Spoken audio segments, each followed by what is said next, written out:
All right. So it looks like we are live on all of our portals. Good morning from the Dispo Dragons. My name is Paul. Out on the West Coast, it's about 11:30, and out on the East Coast, it is 11, 12, 1, 2, 2:30. So I meant to go live a little earlier, but unfortunately, just due to my scheduling conflicts, I wasn't able to do that. So today we are going to be talking about how to get your offers accepted. And for those of you who haven't watched any of our streams before, you may not know. But one of the things that I really like doing is I like to I present this information in this format, utilizing slides and me going through those slides. Number one, because it helps me stay organized and it helps me keep my thoughts on point. But number two, it also gives me an opportunity to get creative with the slides that we're making and creating for you. So if you ever want copies of these slides, feel free to reach out to me. Send me a direct message, a DM. Shoot me a message. I'll get you copies of the slides if you ever want them for yourselves, so that you can use to reference or just learn from them. I was inspired by some animated cartoons that I saw this morning on the TV at the gym, and so I thought, well, what is a way to convey what it is that I am trying to teach today when it comes to getting your offers accepted, and how can you make yourself more attractive so that you can get your offers accepted if you are a real estate investor that uses wholesaling as one of your exit strategies. And so I came up with this concept of our dragon, right? Dispo the dragon, approaching a dragon princess, putting a glass slipper on her foot, and I use Google Labs FX. That's actually my preferred image generator. Now I know there's other AI, artificial intelligence image generators, but the one that I particularly like happens to be Google FX, Google Labs. They also have another tool called Whisk that they just unveiled a short while ago. And what you can do is you can download an image, upload it into Whisk, and what Whisk will do is it will come up with the text. It will generate the text describing that image for you. So then you can just copy that text and you can paste it into Google FX, Google Photos, not Google Photos, but Google FX AI image generator. You can paste that text and then you can modify that text so it can create the images that you want to create. Just a little FYI. So here we've got Dispo the Dragon in a tuxedo, putting on a glass slipper on a dragon princess. And our topic today is going to be, how do you get your offers accepted as a real estate investor, as a real estate wholesaler? Now, be sure that if you're watching this for the first time that you like and follow us. And I'm going to add something to that now. So like, follow, share. If you are watching this content and you see value in what we are doing, by all means, please share this with someone else that is also interested in our business, also interested in our profession, interested in investing in real estate, interested in wholesaling real estate. Share this content with them, please. If you can hear me okay and you're just logging in, give me a thumbs up so that I know that the audio is coming through fine. I am monitoring the other screens to making sure that you can hear me okay, but it does help me. So if you could give me a quick thumbs up or a quick heart if you're watching us on TikTok and you want to send me some Super Mario Brother coins or roses or flowers or gems or diamonds through the app, that would be fantastic. I just watched the Minecraft movie with my children. I'm not going to lie, it was a little weird. And while we were watching it, the theater was packed with children who were cheer bombing the entire movie, especially when Jack Black introduced himself as Steve. There was a standing ovation. People were screaming and cheering. It actually made it kind of fun. But anyway, make sure that you like, follow, share this content with other people that can benefit from it, just so that we can continue growing and I can continue making this content with my team for you. I heard a quote today: if you want your children to be intelligent, read them fairy tales. If you want your children to be even more intelligent, read them more fairy tales. And I think this is an excellent quote to start this presentation, because when we were children, we all had dreams, we all had goals, we thought really, really big.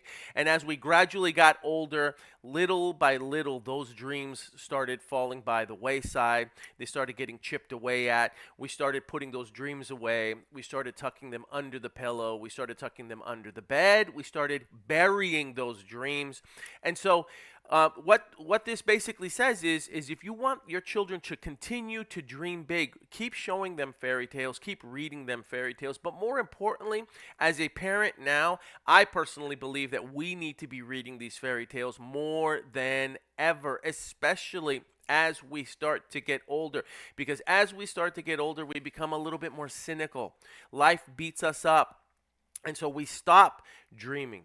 We stop thinking big. We stop thinking that there's possibilities out there. Who am I to think that I can go out there and purchase a 20, 30, 40 unit apartment building utilizing seller financing? They would never even consider doing something like that for me. That's a fairy tale, right? That's a fugazi. It's a dream or a nightmare, depending on who you are. But my point is, what you want to do is continue feeding yourself these fairy tales, and a lot of these fairy tale stories are real life stories that you can hear by watching other people on the internet and on YouTube and in their blogs and in their journeys and in their stories on social media. So make sure that you're feeding yourself the right fairy tales so that you can continue to grow and prosper in this business. And by all means, make sure that you're reading fairy tales to your children.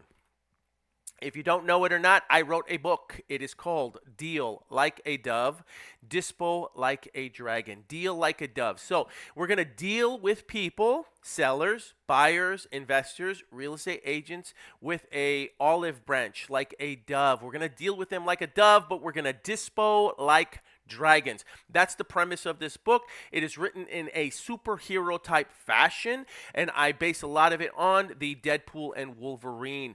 That's the Deadpool and Wolverine font. That's the Deadpool and Wolverine pendant that was part of their movie poster. I replaced Deadpool with the dove and Wolverine with the dragon. Deal like a dove, dispo like a dragon. It is 400 pages of how to build this business. No, I'm sorry. I wasn't able to do it in a 20-page PDF or in a 20-page ebook that AI wrote for me. I just couldn't fit it all in there. So it's 400 pages of real information on how to do this business. You can purchase the book by scanning the QR code if you're watching this on TV. Believe it or not, I just found out that there's about 10 to 15% of the people that are watching our content, and they're watching it on their TVs. Scan the QR code. You can visit dove.dispodragons.com, dove.dispodragons.com, and you can purchase the paperback version of it. Bonus! I'll sign a copy of it for you, and I'll write my own little inspirational message. We'll ship it out to you, and if you take a picture of yourself with the book and tag us on social media, our handles is always at DispoDragons, plural, DispoDragons. Tag us, and I will send you a coupon code for a free Audible download version of the book. Now, if you're not a reader, you are more of an auditory learner, you can go to audible.dispodragons.com, audible.dispodragons.com. Use a credit and you'll be able to listen to it. I have Tim Alexander as our narrator. He is a great narrator and an amazing voice actor. He gave life to my book. He made it fun. He made it exciting. You're going to love it. You can listen to it in your car as you drive to and from work, as you drive to and from picking up your kids, as you drive to and from date night with your spouse, with your girlfriend, with your boyfriend, with your they friend, whatever it is, listen to it in the car, audible.dispodragons.com, or while you work out. This is a photo of Jay-Z and Warren Buffett. Now, Jay-Z was already wildly successful in his own right as a businessman, as an entertainer. I'm not a businessman. I'm not a businessman. I butchered that. I'm not a businessman. I'm a businessman. Right? I didn't put the comma or the pause where I should have. I'll get it right next time. Anyway, wildly successful in his own right. He said to himself, I want to be a multi-billionaire. And not only do I want to be a multi-billionaire, but I want to mentor other billionaires. So what does he do? He goes to Warren Buffett. He says, Warren Buffett, mentor me. This is a famous image of them at a diner. Warren Buffett loves his shakes and he loves his Coca-Cola products because Berkshire Hathaway happens to be one of Coca-Cola's America's largest investors. And Warren Buffett mentored Jay-Z. Long story short, Jay-Z is now a multi-billionaire, and not only is he a multi-billionaire, but there are many multi-billionaires within, there are many billionaires within his stable now, including people like Rihanna and a few other maybe less well-known people. But they're not in the entertainment industry, but he has still mentored them. And so I'm telling you this because we too have a mentorship program within our organization. It is called the Profit Sharing Mentorship. You can learn more about it by going to start.dispodragons.com. Start.dispodragons.com. It is one of the most affordable ways for you to have a mentor and learn this business. You earn while you learn. Okay, your job is to basically prospect and bring the leads, and now you have a bona fide closer ready to close your leads, ready to get your contract signed, to fill out your contracts, to help you get your deals under contract, to help you find buyers, to get the deals closed. You get paid, they get paid, everybody gets a percentage of the profits, and everybody wins while you learn. It is, again, one of the most, if not the most, affordable way to learn this business. Go to start.dispodragons.com. All right, let's talk about how to get your offers accepted. And again, if you're just joining us, this is an AI-generated image that I created with Google Labs and their photo imaging software. So this is our dragon, Dispo the dragon, putting on a crystal slipper on a Tiffany blue dragon princess. And this is what we feel like, right, when we are presenting our offers. When we're presenting our offers to the sellers, we feel like we're putting on our best tuxedo. We feel like we're making them a great offer, and we're presenting it to them, and it feels like it's a glass slipper, and we're so excited about presenting this offer to them, thinking and hoping and praying that they're going to accept the offer. And then when we present it, what ends up happening is the seller actually sees us like this. They see us as some tattered, dirty tuxedo that's trying to present it to them, and then the offer is rejected because it's just not presented in the right light. So this is what we think we look like, but this is what the seller really thinks we look like as we're presenting that offer to them, right? Why does that happen? Why is it that we think we're making this brilliant offer and they think that we're making a shoddy offer? Shoddy? Anyway, so here's my question to you. How can you make yourself so irresistible that your offers get accepted? What can you do during the entire presentation to make your offer more irresistible so that it's accepted by the seller? And we're going to talk about that. Here's why your offers are not getting accepted. Number one, you're just lowballing. That is the first primary reason that your offers are not getting accepted. Now, look, there are several business models, several strategies where you are just sending out offers in volume, blindly, and you're waiting to see who is going to respond or who is going to accept your offers. There are a variety of different strategies that do that. There's SMS messaging, there's mailers, there is the deal bazooka where you can send out, up to 100 or up to 400 offers a day. There's a variety of different ways to do this. But if all you're doing is lowballing, then there's going to be a much higher chance of your offers being rejected. This is just, common sense. It's part of the business. Now, number two, the other reason that your offers are getting rejected is because you think that your cash offer is attractive. You think it's impressive. And here's the deal. Because of all the influencers that are out on the internet, because of all the people that are posting content about how all they're doing is they're just submitting a lowball offer and they're getting it accepted and they're making it sound like it's so easy, you assume that all you have to do is make a low all cash offer, and that's going to be impressive enough to get the seller to accept that offer. And that is simply not the case. An all cash offer isn't that impressive. In fact, if a seller has to wait an extra, 15 to 30 days just to get a higher financed offer and make an extra 20, make an extra 30, make an extra $50,000 to $100,000 more just by waiting an extra 15 to 30 days for a financed offer, what seller wouldn't accept an offer like that, right? So your all cash offer isn't really that impressive because at the end of the day, if they can get more money by just waiting a little bit longer than most sellers would. Numbers are not emotional. This is very important as well.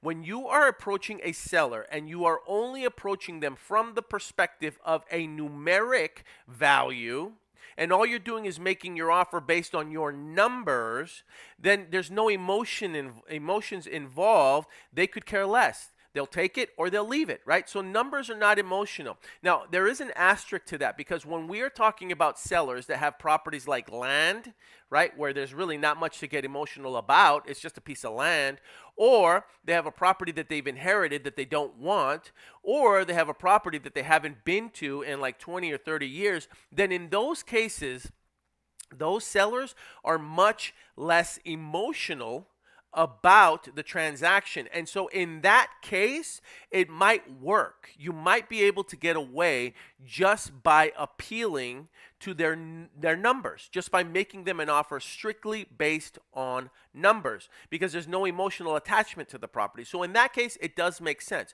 But by and large, there's going to be a large majority of the people that you are going to be dealing with that are living in their properties, and so they have a much more stronger emotional attachment to the property. And so because they have a stronger emotional attachment to the property, you're going to have to dig deeper to make your offers more attractive by appealing to their emotions. That is what you're going to have to do. Most people, because of the content that they are watching on the internet and on TikTok and on Instagram, and how Zillow's just printing them money, and how all they have to do is send out lowball offers and the agents will accept it, or all they have to do is pay more than what the seller is asking and the seller will just seller finance it for them. It all sounds like it's so simple and attractive and easy, but if you don't dig deeper enough into your conversations with these sellers, you're not going to really know what is motivating them to sell the property. All right, so just keep that in mind. You're going to have to dig deeper to make your offers more attractive. Real estate is highly emotional, especially for the people that live in those properties. For the people that live in the property and they've lived in that property for 15, 20, 30 years, they have a strong emotional attachment to that house, to that real estate. You are going to have to learn how to appeal to their emotions. So, Paul, how do I appeal to their emotions? You can make your offer more attractive by bringing them more value. So if you think that all you're going to do is just say, hey, I'm going to offer you $150,000 for your house and that's it, and you expect them to get excited about that when any Joe Schmo or Jane Schmo off the street can just go offer them $150,000, that is why they are seeing you as that tattered dragon that is just coming in and just throwing numbers at them.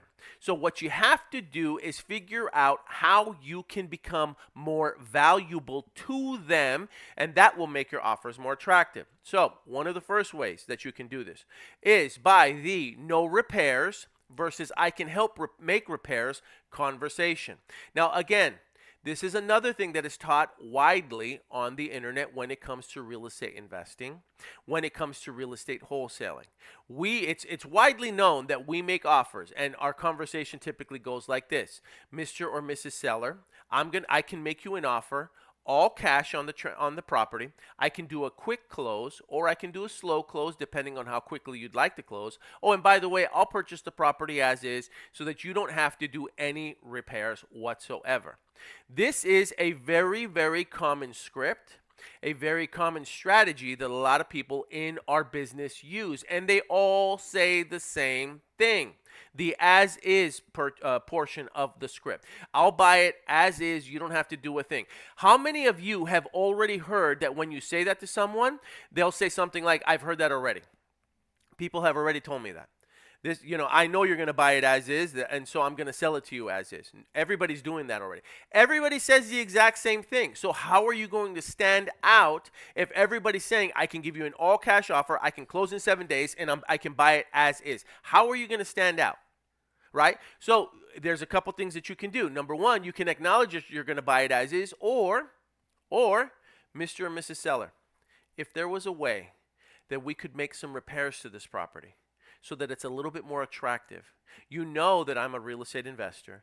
You know that I'm going to be purchasing this property to probably sell it to another buyer or to flip it. I'm not quite sure.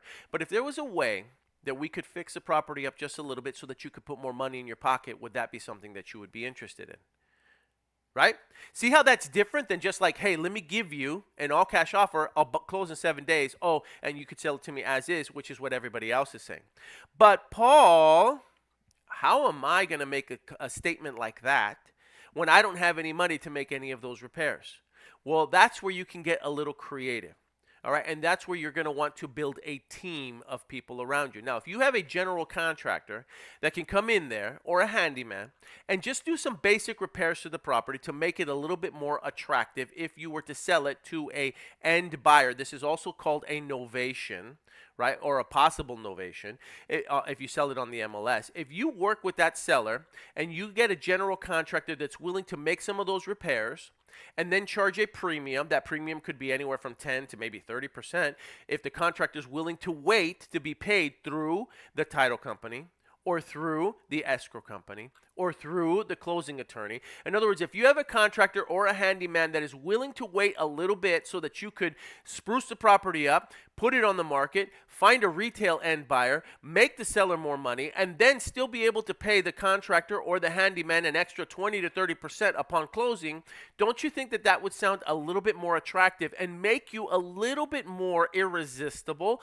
a little bit more attractive to the seller? Absolutely. These are the kind of conversations that you are going to want to have to make your offer more attractive. You want some outside the box thinking. Leave your worries behind, right? Since we're on this fairy tale kick and we're on this animated kick, leave your worries behind. Mr. or Mrs. Seller, I want this to be a stress-free transaction for you. If all you had to do was sell the property to me, and I purchased the property from you, yes, I would purchase it as is. But guess what? You can leave anything that you don't want behind. Mattresses, leave them behind. Old TVs, leave them behind. A bunch of computers, leave them behind. All those Encyclopedia Britannicas, leave them behind. You've got a bunch of dog poop in the backyard, leave it behind. Leave your worries behind. Mr. or Mrs. Seller, don't worry about it. You don't have to lift a finger. I know that this house is chock full. It's packed to the rim with all types of clothing and dolls and other things that you don't really care about. I'll take care of it. Don't worry about it. I'll trash the place out if you don't want it. Right? Leave your worries behind. You just walk out the door, get paid, and we're all happy. That's another thing that you can do, right? Letting them know that. Now, what if the seller says, nope, I don't want to do that. I don't want you to just throw all this stuff away. There's family heirlooms. There's Time magazines from back in the 1940s and 1950s that are probably worth something. I want to bring those with me. I've got an old Playboy collection that is somewhere under the mattress, and I need to get it. So I need to get those things because those things are of value. Okay. So what are your options, Mr. or Mrs. Seller? What if we have an estate sale to get all that stuff sold? Oh, wait. This is a lot of work and it's too much work for you to do all on your own. What if I found some volunteers that would come over to the property and we could try to help you organize all of this stuff and put it in bins or boxes for you so that you can move it to your new home or wherever you're going to relocate to? What if I can get an estate sale company to come out here and help you sell all of the other things that you don't want to deal with? Value. What value are you bringing? You're telling me that you couldn't go onto Google, look for a local estate sale company, and ask them to come in and assess if there's anything of value that they would be able to sell? Of course you could. It's a 5-minute phone call. You make an appointment with them. The estate sale company comes. And listen, I'm going to be very, very frank with you. There are going to be some times where an estate sale comes, a representative is going to come. They're going to look at the items in the house, and they're basically going to say, there is nothing of any significant value here. We're not going to be able to do this. There's nothing for us to sell or auction off or do what we're going to do. That could potentially happen. It's happened to me. These are all things that could happen. Either way, did you show good faith to the seller? Did the seller see that you did what you said you were going to do when you got the estate sale company out there? Do they see how hard that you're working for them? Are they seeing the additional value that you are bringing to the table, as opposed to you just saying, hey, I can make you an all-cash offer, close in 7 days, and I'll buy it as is, just like everybody else? That's what we're talking about here. We are talking about you making yourself more attractive, you making yourself more irresistible to the seller by showing that you can bring more value. Moving expenses? What if you need help with, if the seller needs help with that? But Paul, I don't have any money. I don't even have money for the earnest money deposit. Okay, I get it, right? Pods, relocation assistance. I need money, Paul. I'm ready to work with you. We can make this thing happen, but I got to be out of the state in the next 2 weeks, and I just don't have the money to get out of here. And so I'll be willing to give you your price, but I need some money now in the next 2 days to be able to move out and get everything out, right? Relocation assistance. They might need some money. And if you don't have any money, so what is the possible way to remedy that? Well, what you can do is you can, I didn't put it here. You can look for private money lenders that would be willing to lend the money to you, either in the form of an earnest money deposit, in the form of a short loan. They may require that the seller allows them to put some type of a lien against the property during the process. I mean, there's a lot of different ways, and there's a lot of different private money lenders that would be willing to help front that money for you, obviously at an expense, right? So long as they see that there is going to be an opportunity for them to recoup their expense and make a small profit as well. There are private money, not hard money. There's a difference. Private money lenders are the people that will lend. It's their private money, or they have investors that have given them for them to lend in situations like this. So if you consult with the private money lender and you explain to them, hey, listen, we need about $2,500 to help the seller get out of here so that we can get them a pod, and so that I can hire some people to move their stuff in the pod, etc., etc., right? And the private money lender says, yeah, I can do that. I'm going to have to put a lien against the property, and then I'll charge you $4,000 at the end. Well, that's a $1,500 expense. Now, they're also known as gator lenders, and there's some people that are going to say that that's, those are excessive fees, but these are the things that you have to do if you don't have the money to be able to do this yourself, right? So just be prepared. Again, be creative. Think outside the box. Use your network of people. Find some private money lenders that can help you do this stuff, and now you offer more value to the seller. What about uncooperative tenants? Cash for keys, 30 to 60 day notice. What if you have a seller that doesn't live at the property? They still want to sell it. They're willing to work with you. How do you bring value to them? Well, Mr. and Mrs. Seller, are the tenants cooperating with you? Nah, the sellers won't cooperate with me, and they're rude to me every time I go over there, and they're not making their payments. No problem.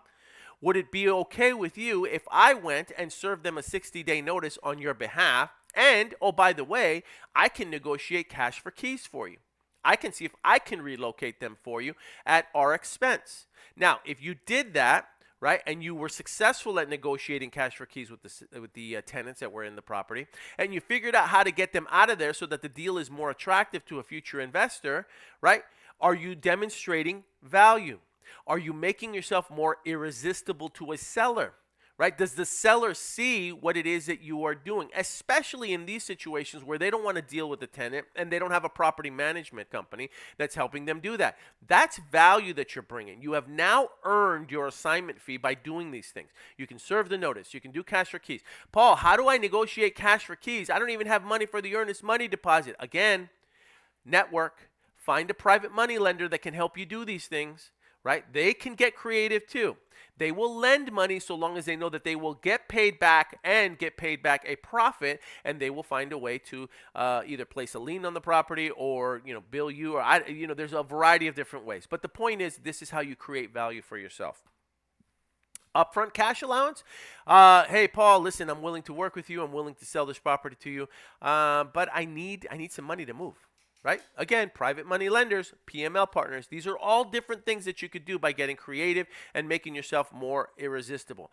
Last but not least, what if it really doesn't work out? What if this deal is really just not the right deal for you to be able to work it as an assignment deal, as a wholesale deal. And really, the best course of action for that seller is for them to put the property on the market. Well, you can refer them to a real estate agent.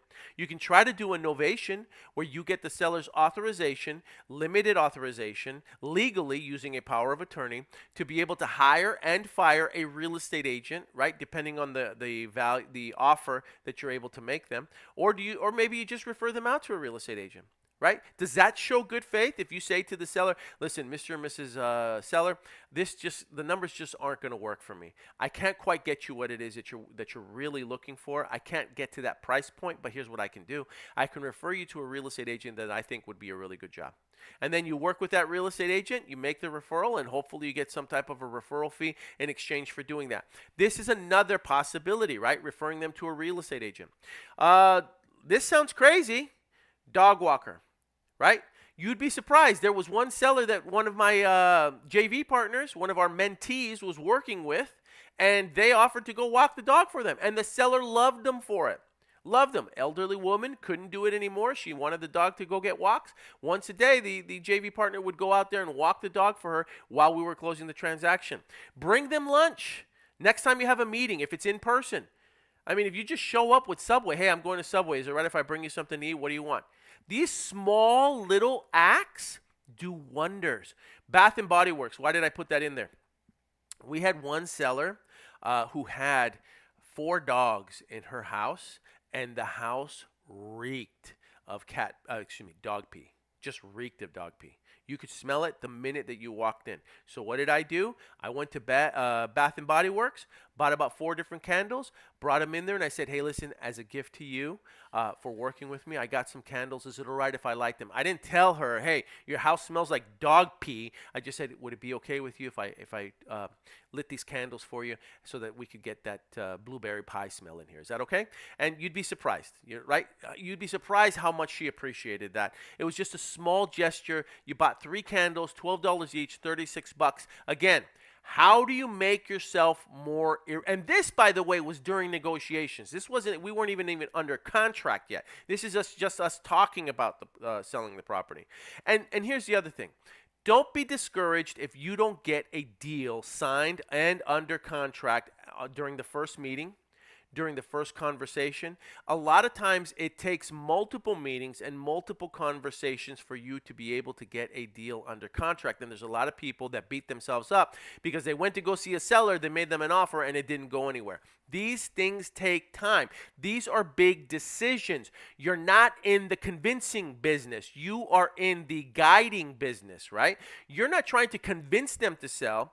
They are going to make a decision whether or not they are going to sell on their own. Your job is to assist them during the process so that they feel comfortable working with you. That's really what it is. That's all this is, okay? So if you think that you can convince someone to do something that they don't want to do, tough luck. That's not how this business works. And that's why the more that you implement the stuff that we're talking about during this training, the more irresistible you are going to be to that seller, and the more likely they are to accept the terms that you're going to present to them.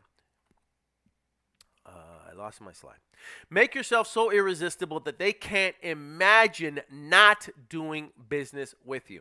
So yesterday I was on a training call with one of our mentees. His name is Kadani. He's based out in the Bronx, and we were calling up sellers. There was a seller selling their property for sale by owner. I know this is in New York, Bronx. I noticed that the seller had a 619 area code, which is a California area code, and I'm in Los Angeles.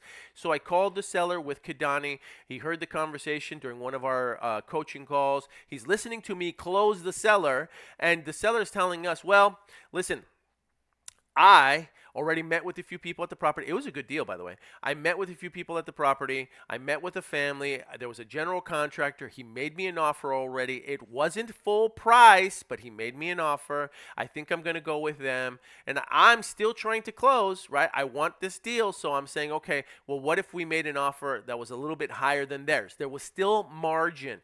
And again, This is proof that it's not always numbers. So I said to this gentleman, what if we offered a little bit more than the general contractor that you already met with? Could that seal the deal? And he said, well, no, because I met with him. He showed up with his wife, with his daughter. He is going to be purchasing this house for his daughter. He's going to be repairing his house for his daughter who is about to get married. And really, unless you're going to be offering, full price or significantly higher than what they're going to be offering for, I just don't want to do that to this family.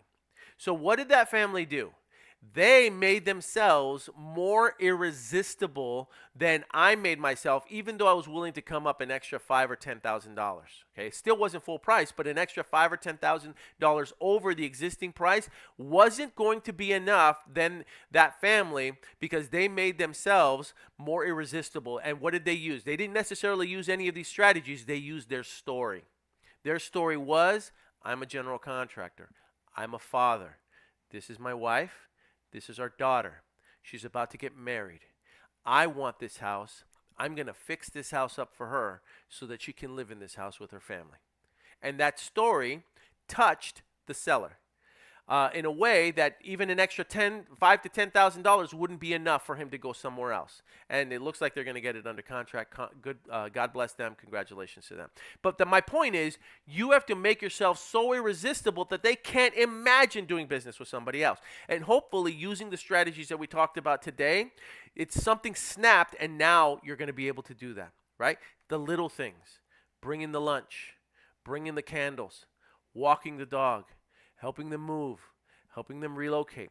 Front some of those expenses. If you don't have those expenses, find a private money lender partner that can help front some of those expenses, obviously at a fee, and make sure that it makes sense so that the numbers still work. All right.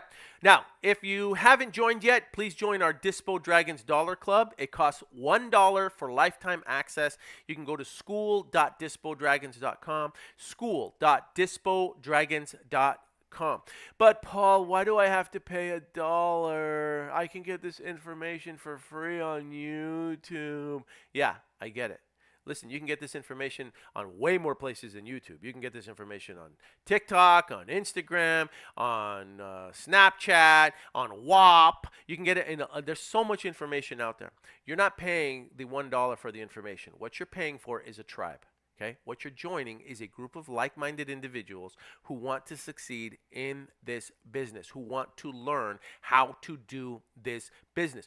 Learn from their successes, learn from their failures, use that information that they share within the community so that you can grow faster, as opposed to you trying to do this on your own in a one-person island. Can you do it? Yes. Have people done it? Yes. It will take you longer. It will cost you more money. And so if you can bypass all that and shortcut the system by just being a part of a community and a tribe who have already done it and lean on them for support, why not? Why not? So school, SKOOL.dispodragons.com. It's school with a K, okay? School.dispodragons.com. That's our Dollar Club.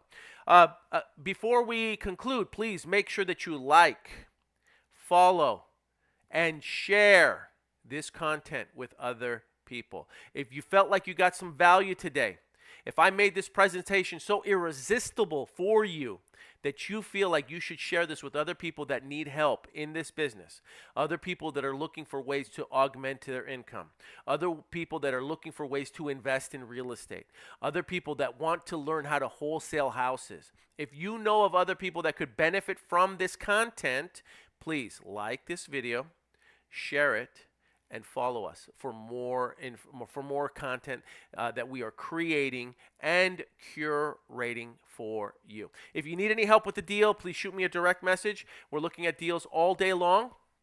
That's what we do.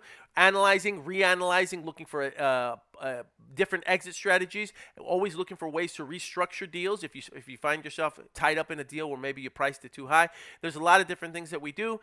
We have VIP buyers in almost every single major metro market. So if you have a deal that you need help dispoing, that is what we do. We're called the Dispo Dragons for a reason.